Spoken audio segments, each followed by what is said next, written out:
Republican mayoral nominee Malliotakis slammed Mayor de Blasio Sunday over revelations the city eased up on illegal hotel enforcement against a de Blasio donor after a major contribution.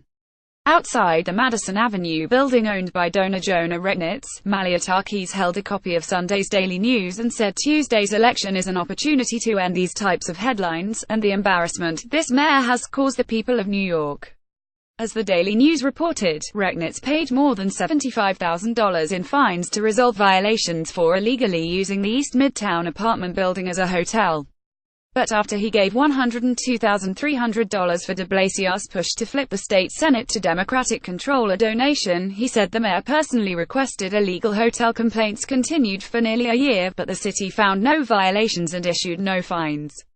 Once again we open up the newspaper today to read about another pay-to-play scandal, Malliotakis, a Staten Island assemblywoman, said at the press conference outside Rechnitz building. This has been the reality of Mayor de Blasio's 4 years in office, and New Yorkers have a decision on Tuesday on whether they want to continue to open up the newspaper and see articles like this. Federal and state authorities probed de Blasio's fundraising operation, but opted not to bring criminal charges.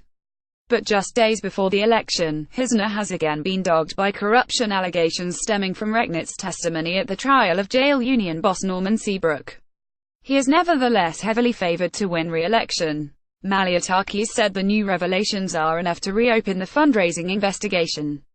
Howard Simmons, New York Daily News. As we read headlines like this, it becomes more and more likely that another investigation into Mayor de Blasio will begin, she said. People have a choice on Tuesday. Do they want to pay millions more in their tax dollars to defend a pay-to-play mayor? Beginning in February 2015, the city received 19 complaints that the building was being used as an illegal hotel. The city conducted inspections, but said they found no evidence of illegal activity and imposed no further fines. It seemed that a deal had occurred, Malliotakis said.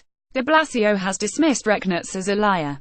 The choice on Tuesday is between a mayor who has driven crime to record lows, raised wages for thousands of workers, built affordable housing at a record pace, and two Trump-supporting Republicans who have campaigned on stunt after stunt because they have no real ideas for improving New York City, said his campaign spokesman Dan Levitan, referring to Malliotakis and independent candidate Bo Dietl.